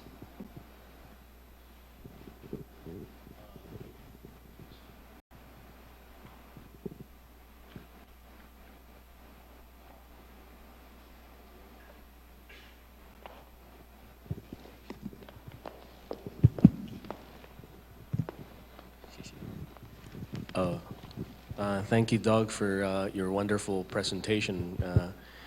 It's a good review for many of the issues that are raised, certainly in doing research, what we have to be aware of, using surveys and stuff like that. I'm not, unlike you and Francis and Frank, who are in the producing side of it. I'm on the consuming side of the survey research and with what Eric and his team over in Chengchi University is doing with regards to the Taiwan elections and democratization studies. But I really appreciate the challenge that are raised as far as web-based surveys and panels. And, you know, certainly the point that the proliferation of web-based surveys now are really much has a lot to do with the cost of making those surveys. I say that from the perspective of being in New Zealand, for example, wherein population is so spread out, and the fact that when you do face-to-face interviews, if the States is costing that much, it's costing a lot more in countries like New Zealand. In fact, the New Zealand election survey is still using mail survey. Although, having said that, they've started to deal with this web-based, which I think is very practical, mainly because of the geographic spread of the country, but also because the internet penetration in that country is quite high. So you bringing the fact that there are correctives to this very idea that your sample might not be representative. It's always the challenge that web-based survey almost always have to prove that it's that it's equal to the accepted old ways of doing it. And so the point that Francis brought up, it's almost this idea of a new paradigm coming in, and it's challenging the older paradigm, and the older paradigm is not comfortable. And the new paradigm always has to prove itself to at least how valid, what kind of inferences we can make. But from again, my question is more of how do we ensure that our panels in our web, once you have these panels, that they participate on a constant basis. That's number one. I know there are lots of incentive systems to do that, but there's also the point wherein sometimes the design of the survey itself makes the respondents feel that it's really quite tedious to answer it, and then they drop off right in the middle. I can give you an example for sure, because I signed up for one of these web surveys, and I constantly get this thing for market research and stuff like that.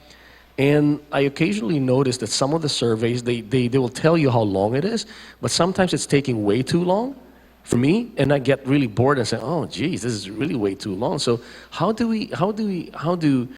the designers of these surveys ensure that you keep it simple enough so that you can engage the respondents? I also noticed that in the surveys that I've joined anyway, they've asked you where you're from, where you're answering, what age you are, and then whether you can click in or not. Okay, so sometimes there's a gate that you have to deal with. So I guess I feel that from my perspective as a consumer, and I've been talking to Frank and to Eric about possibility of using their platforms to do some research on public opinion as well. How do you ensure that sample, that the people who are there who are answering would stay long enough? And how complicated can we get? How long can the questions be? Then another example experience that I've had was, I won't name the particular study, but I was in a panel of a particular study that I felt was so confusing to answer the questions, and it's 20 minutes into the survey itself, I'm feeling that I'm not getting any headway because it's so complex and the requirement is so high that I never completed it, the survey itself, because the difficulty level was just so high, and then you get, you sort of got attracted by the incentive, but then you can't stay because the design itself is way too complex. So I'm just wondering, I think part of the challenge for any type of survey anyway, whether it's face-to-face or whether you send it out, is how simple do you have to keep the instrument to engage the respondent itself. So those are just some questions that I have in my mind. Certainly from your decades of experience doing surveys and web surveys. But you mentioned that you started doing this around the late 1990s, and I really think that it's really time for us to even maximize the use of an available, relatively cheap resource, so to speak. It's there. And speaking of Facebook, I've known some of my students using Facebook to encourage people or their friends or whatever to almost like a snowball sampling, wherein they will direct them to a particular, let's say, SurveyMonkey or one of these sites, as they were trying to do really simple things. Like a quick example is a student association at my university wanting to know certain things, right? And then they engage their they put a survey link on SurveyMonkey on Facebook, and then that's how they got it going. But of course, the question is that how many they are reaching and all of that. But luckily for this group, it's only the students of the university and people who've actually signed up to the Facebook of the organization itself. So and I'm really looking forward to the eventual reaching the potentiality, so to speak, of using experiments, using interactive things, and using videos. If we have videos incorporated in some of these web surveys, for example, we can actually do experiments now.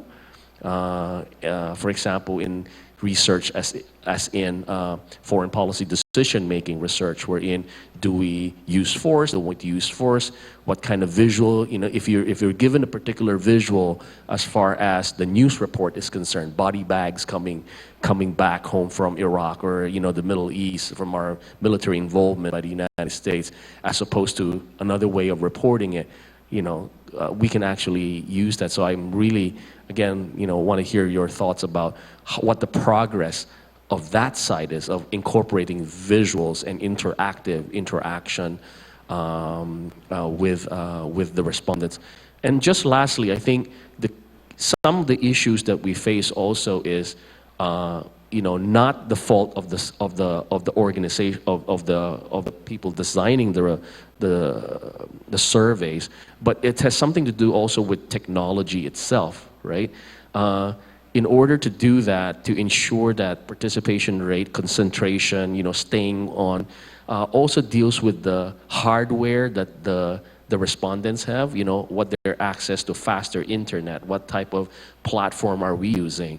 Occasionally I find that I'm a Mac user, and occasionally I find that some of the stuff that I'm using is not supported. It's a little bit, or you have to use a particular what do you call this, web server or web access tool. Some will be Internet Explorer, some is Firefox, some all sorts of different things.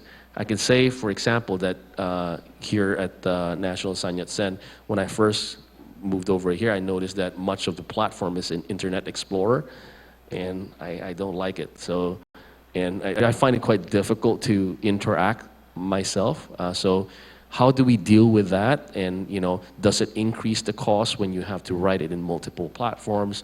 And how do you ensure that the respondents, their own access to these, to hardware, to faster internet, how does that solve? Because it's a consumer and producer problem, right? So just a couple of questions. Thank you. Thank you, all gentlemen, for the questions. I think we are going to move to the short break for the audience and for our speakers. So we'll come back to our seats, and Emma is online. So we'll give Emma some time to wait to get a cup of coffee, and she's actually 3 a.m. there.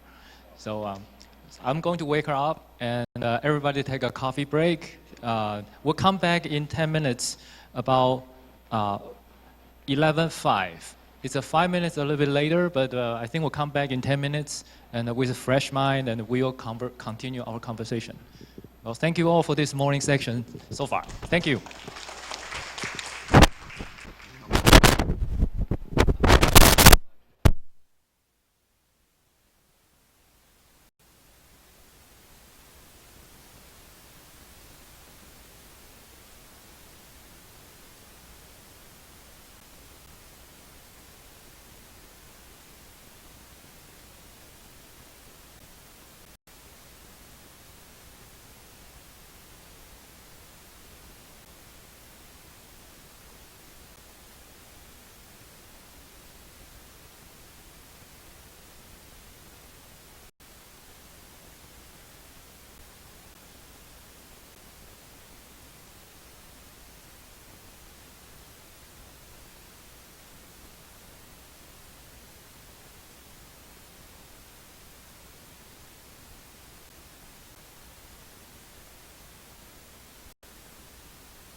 I think Francis said the gold standard. I think we should be honest here. We're not dealing with a gold standard. We're dealing at best with a bronze standard. Nothing that I said I want to be misinterpreted as I wouldn't prefer to have a high quality probability sample. Any day I would pick that. But there are trade-offs in the world, cost, time, and so what we should be looking at is data that is good enough to meet the purposes that we have for it. I'm amused a bit about field experiments that insist on very high quality and very expensive random sampling when most medical trials live on convenient samples. I think the output of the medical trial is probably more important to the world than your average social science experiment. There's a mismatch between you don't spend tons of money on things that have very small benefits, and getting those in properly aligned is important. The last thing, I forget who, someone mentioned snowball sampling. This is another fascinating opportunity that social networking can help us with. So it's also called network sampling. You start with a sample and you allow people to go out and recruit the next wave of sample and continue in a sort of multi-level marketing way. There is some very technical work on the quality of those samples, but that is a wide open area. So if there are graduate students here looking for research topics, that's one I would recommend. So thank you for the comments.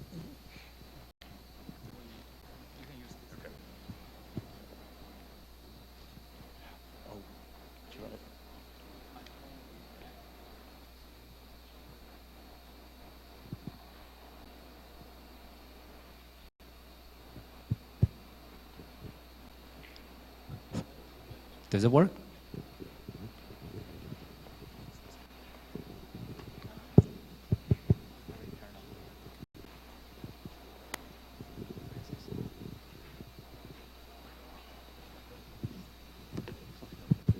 No, thanks for the sharing by Emma and also the comments from Professor Rivers. I just want to add one actually comment from myself, especially on the relationship between big data and survey data. And yes, I mean, I agree with Emma saying that they are not actually replacing each other.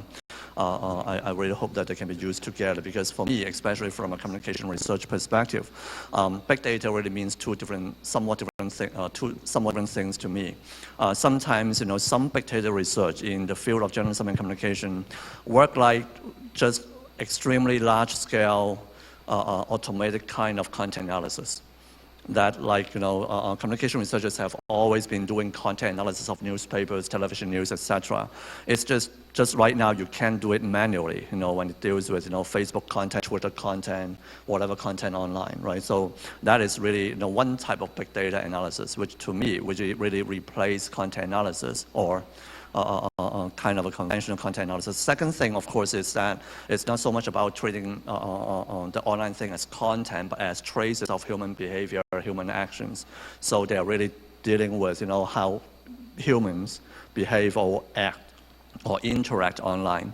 So in that case, that kind of big data research might be more like surveys, because, in the sense that, they are also measuring people's or ways to kind of measure people's attitudes and behavior, traces of action, things like that. But obviously, I would say, I mean, the two can replace each other, because after all, because I think some data scientists, as far as I understand, some data scientists hold the presumption that human behavior online are basically the same as human behavior offline. At least I have heard data scientists saying that, which I, of course, don't agree with. First of all, there are things that you just simply can't do online. I'm still, just like we are still interacting here, well, except Emma.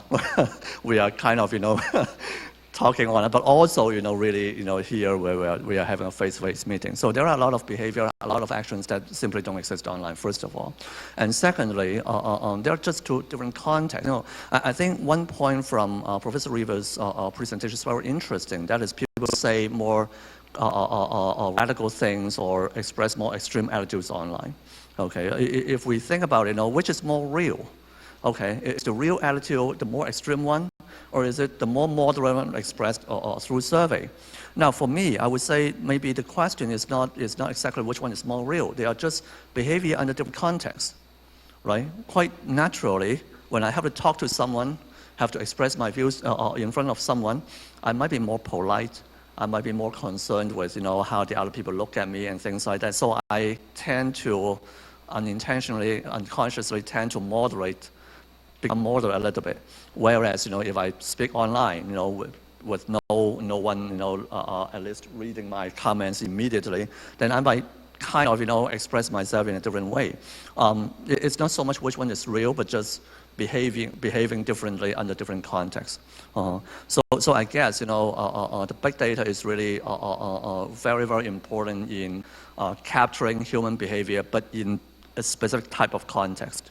Especially the online context, which does not necessarily represent all of human behavior in various contexts. And I do believe that for a lot of reasons and purposes, the survey, more conventional surveys are still extremely important. And of course, it's always good to, for a specific purpose, to try to think about ways to combine different methods together. Yeah, just some sharing of that.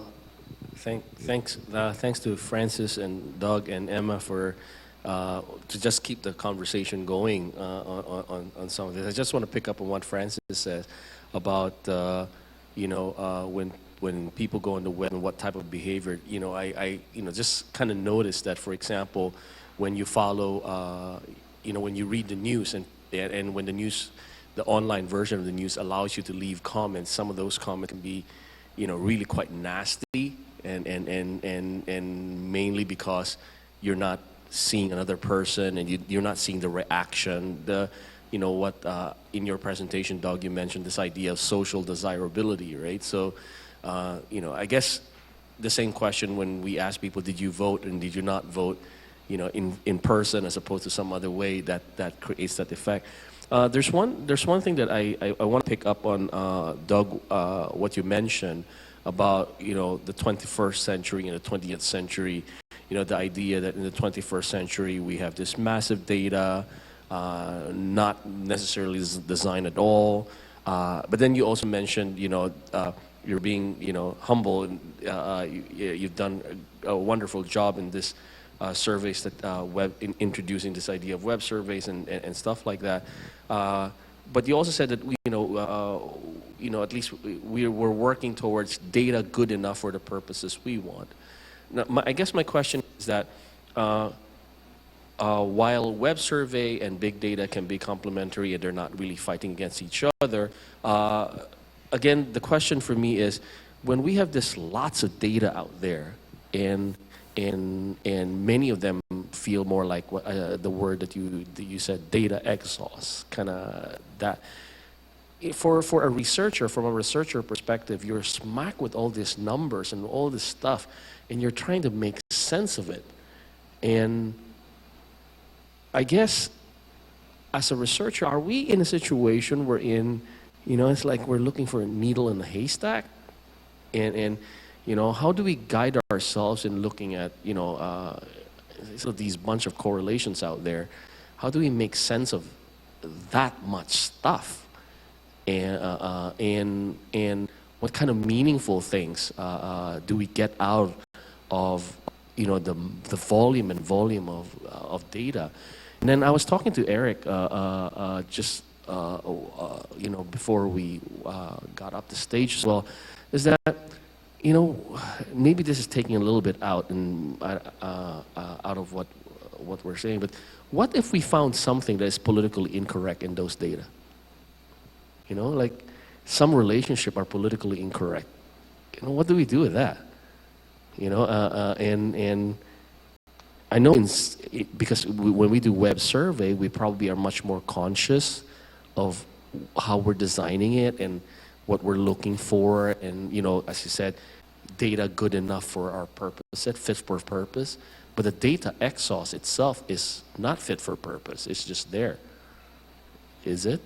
So anyway, just thinking out of the blue, there's lots of data out there, and it could be correlation of nothing, of not meaningful stuff. Yeah. So I think useful concept here is diminishing returns. So normally the idea of a sample of 1,000 came, I think, from that being good to plus or minus 3 points, which it isn't really, but the idea was it didn't make a lot of sense to go to 2,000 because there wasn't much insight to be gained in that marginal point. The thing about data, administrative records, data exhaust, and so forth, is someone has already incurred the cost of collecting that data. So the marginal cost is zero, even though the benefit is small. Since the cost is zero, hey, that's great, let's take it.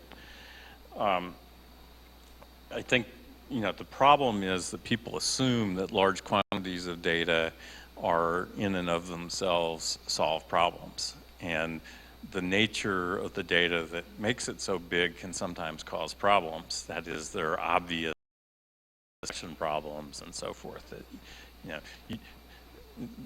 it's a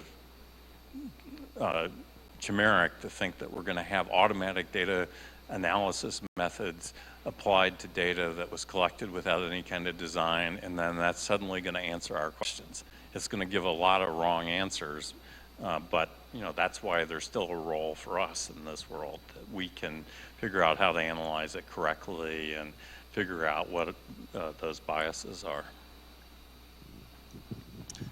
Emma, do you have something to add? Yes, I do. You all got me thinking, really.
you just have so many cases, but may not have really that many variables, meaningful variables. Yeah, so if we have, for example, a list of websites visited by a person, is that a million different variables or is it one variable? But that might be stored as one column per site. And then furthermore, the first cut that anyone takes to that kind of data is they classify the sites into types of sites, and they say, the variables become, I visited this type of site, I visited that. But of course it could be there's a journey where you go from one site to the next, and so it's a sequence of things and the amount of visits and repetitions and so forth, so it becomes much more complex that way. So I guess I'm now with trying to describe the number of variables here is really not the issue, it's the complexity of the modeling. And the thing that comes with big data is big models. If you have lots of rows, you can then entertain models with lots of variables. If you have a small number of rows, you're pretty much stuck you're going to end up with a small number of variables, and it's hopeless to try to characterize complex interactions. Can we move on to Emma, go ahead. That's your. I mean, I think it's interesting that we're still talking about rows and columns when actually relational databases, of course, they remain as rows and columns, but it's a different interaction between them now. It's really just cells.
imagine our sampling mechanism were to take everybody in this room as our panel, and then I draw 10 of you at random from that panel, and I calculate the standard error based on that. And then I come back another day and I draw another 10 of you from the room. The standard error there properly reflects the sampling process of repeated samples from the people in this room. And the fact that you got into this room through some process that I don't understand is not a problem. So at that level, we can calculate sampling error that represents repeated samples drawn from the same process. The second thing that we would do is, of course, I would not randomly sample this room. Most of you are students or relatively young, and I would attempt to correct that by taking a smaller number of older people and having a sample of those, and a sample of students, and then I would recombine them. The error that comes there is I explicitly have a model that says your response is based on your age, and that's like a regression model which has an error in it, and I can estimate the variance of that error by its fit within the sample. So both those things are tractable, and that's the stuff that I work on.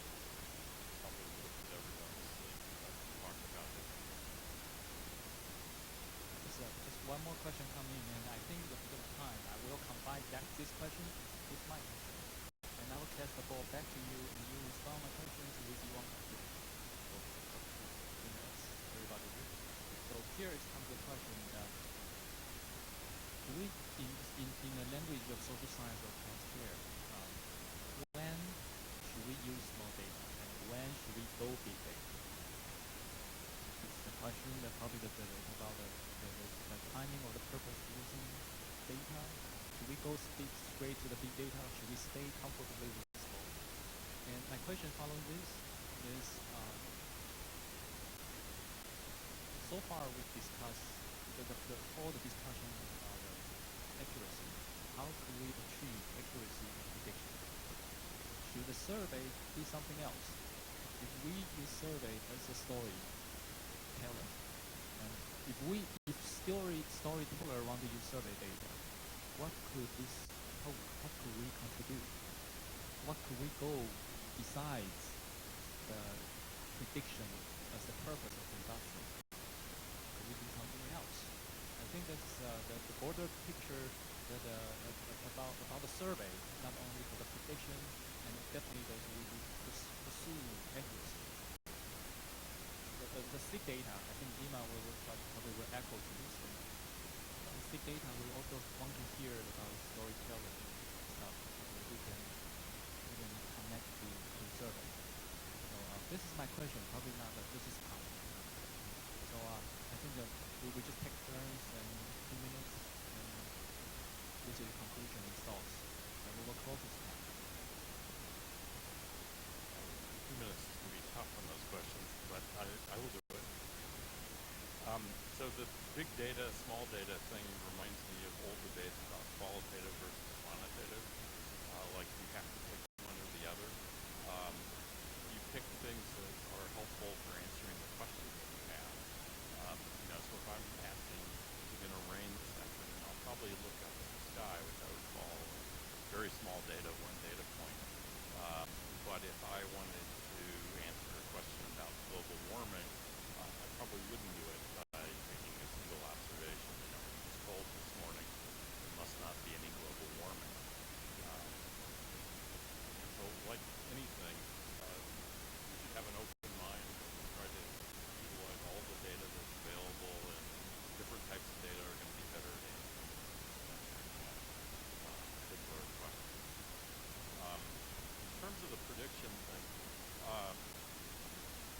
so survey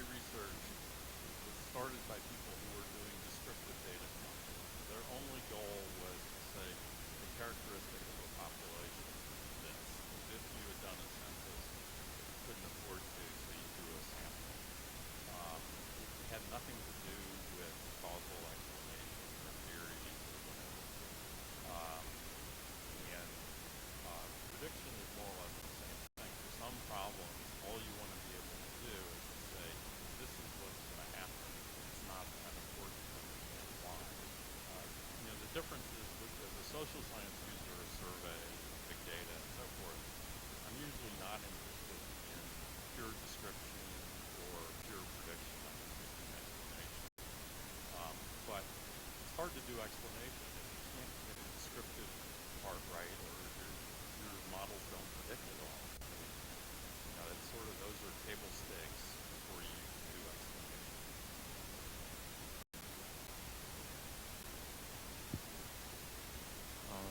Question on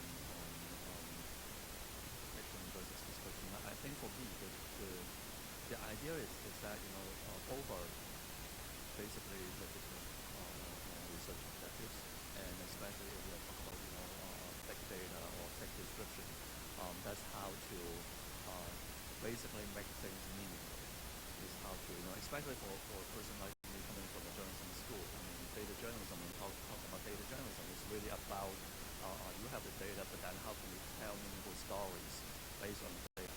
And I agree. Of course, when you have to do data journalism and how to do tech description based on data, the data have to be accurate to a certain extent. Maybe drawing upon the point about dimensional learning, it has to be accurate and precise to a certain extent. I'm not doing I'm not from the Wall Street. I'm not doing financial market thing. I mean, if you're from the Wall Street, that's 0.01% difference might mean millions of dollars. So you have to be extremely accurate. But for me, a lot of the topics in communication research, in sociology, etc., well, I don't need that level of accuracy. Okay. But of course, you have to reach a certain level of accuracy, and then based on that, the question is whether how you can make things meaningful. And for me, even when although I'm not a political scientist, but doing communication research, I always had still remember this experience of being at graduate school and taking actually I spent post marketing, taking his PhD seminar, and he was asking us to read for the converse the paper, the master system, and he was making what struck me is still I remember for a while after 20 years saying that, well, you see, there's actually not that much data there, and no very advanced analysis. Okay, but the whole paper is classic because you could make the most out of actually relatively limited data and tell an extremely meaningful and important story, and that's the power of good research. And I personally still believe in that. I mean, of course, when you have quick data, as said, I mean, if it's actually not costly, then why don't you make the data set bigger? Of course, but still, I personally believe that good research resides in whether you can make the most meanings out of data, and that ultimately may not have way too much to do with the size of the data.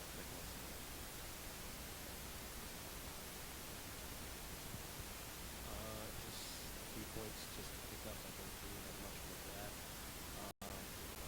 Which Francis's discussion about good quality research and stuff like this, the question of when do you use small data, when do you use big data, and totally concur with Doug here. I think it's more important what the question you ask. I mean, the question you ask determines your approach, determines the type of data you would use, and I think the concentration here should be more on being conscious of the question you ask, because that's where ultimately all research contributes to, is the question you ask and how you are able to slowly explain it.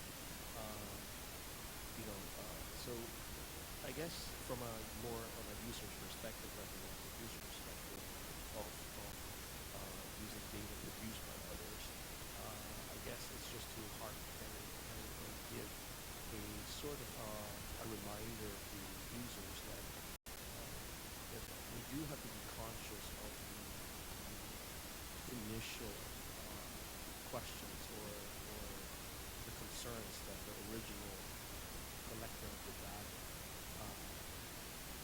what fit for purpose they were originally using. So while we are conveniently using quote-unquote canned data, so to speak, we do have to be conscious of that. Because sometimes researchers who are using other people's data can stretch the inference way too much. beyond what the original collector of the data intended it to be.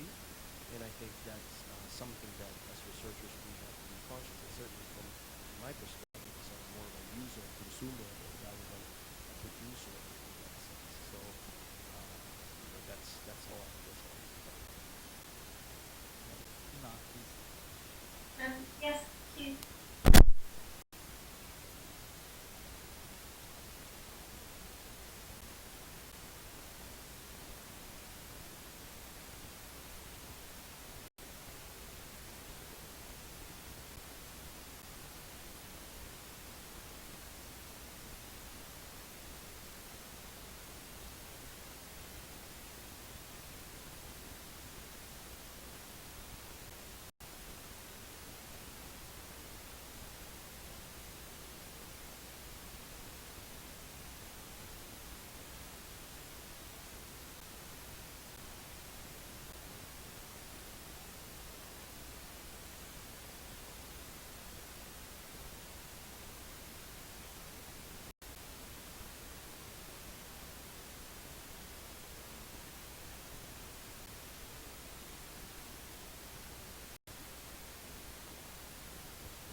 Everybody to follow the Professor Rivers' most updated research, just released Mr. P. Then we can actually get more inspired and get more knowledgeable about what to do next.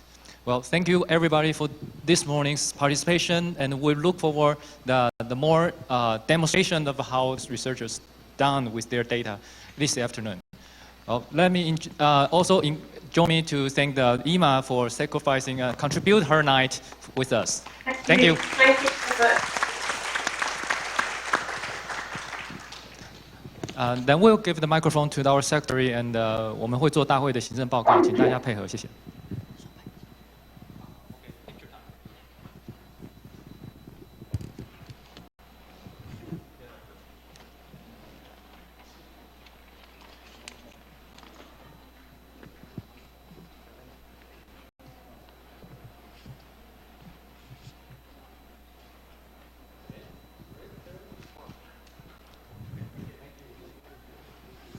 好，谢谢各位老师，然后以及谢谢我们的与会者。我们上午场的就到现在为止。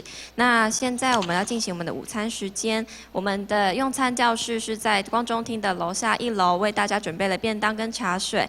那如果您有租借口译的耳机，麻烦您出了门口之后交给我们的口译设备人员。